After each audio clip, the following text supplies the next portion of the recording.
Durante séculos, a África não foi apenas terra de reinos, foi terra de impérios. Impérios organizados, poderosos, temidos, e entre eles, um nome se destaca pela disciplina, pela estratégia e pela força militar: o Reino do Dahomey. Localizado na região do atual Benin, este não era apenas um reino, era uma máquina de poder, uma nação construída sobre ordem, hierarquia e controle absoluto. Mas como tudo começou? Como um pequeno território se transformou em um dos reinos mais temidos da África e o que levou ao seu declínio. Hoje, vamos revelar a história completa do Reino do Dahomey.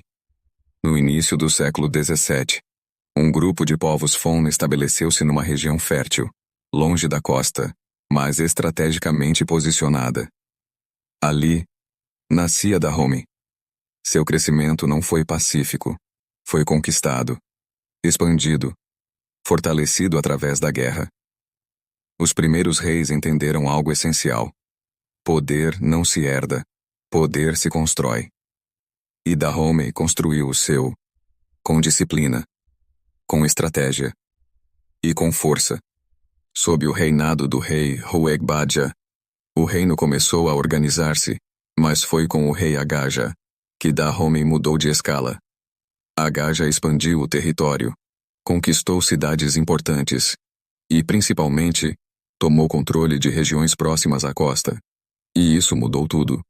Porque não era apenas território. Era acesso. Acesso ao comércio internacional. Acesso à riqueza. Acesso ao poder global.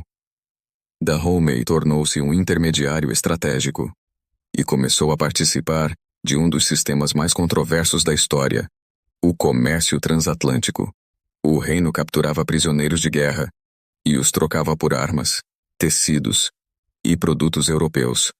Era um sistema brutal, mas, para Dahomey, era também uma fonte de poder. Armas fortaleciam o exército expandia o território aumentava a influência. Era um ciclo, e Dahomey dominava esse ciclo. Mas havia algo que tornava Dahomey diferente de qualquer outro reino: seu exército. Não apenas pela força, mas pela organização. E por algo que surpreendeu o mundo: as chamadas Amazonas de Dahomey. Um exército de mulheres, treinadas, disciplinadas, temidas. Elas não eram simbólicas, eram reais. Combatiam na linha de frente, participavam de batalhas e defendiam o reino com uma ferocidade impressionante.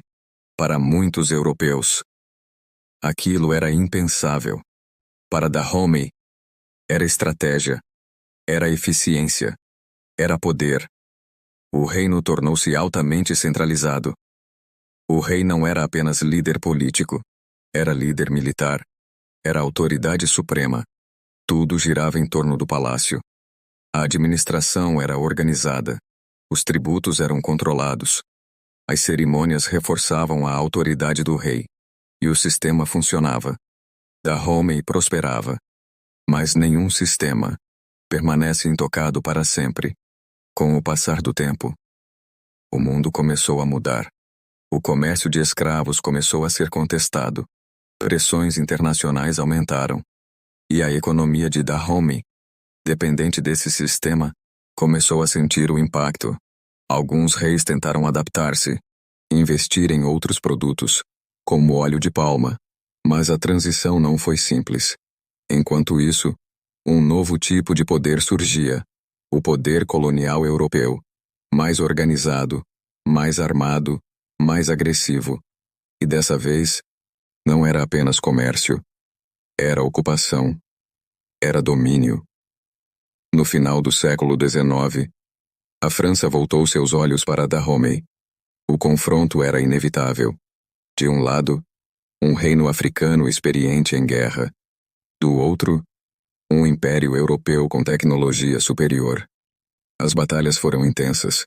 Resistência houve, e foi forte. As forças de Dahomey, incluindo as lendárias guerreiras, lutaram com coragem. Mas a diferença tecnológica pesou. E, em 1894, Dahomey caiu.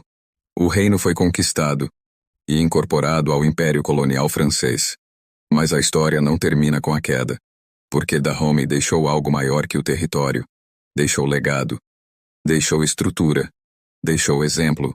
Um reino africano, altamente organizado, com poder militar, com identidade cultural forte e com um sistema político eficiente. A história de Dahomey não é simples, é complexa, é poderosa, é controversa, mas é real e precisa ser contada, porque durante muito tempo disseram que a África não tinha organização, não tinha estratégia, não tinha poder. Mas reinos como Dahomey provam o contrário. A verdadeira pergunta é: quantas histórias ainda estão escondidas? Quantos impérios ainda não foram compreendidos? E quantas narrativas ainda precisam ser reescritas? Porque entender o passado é recuperar poder.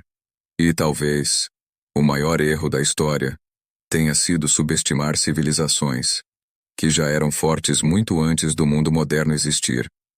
Se você quer continuar a descobrir as verdadeiras histórias da África, subscreva o canal, porque isso é apenas o começo.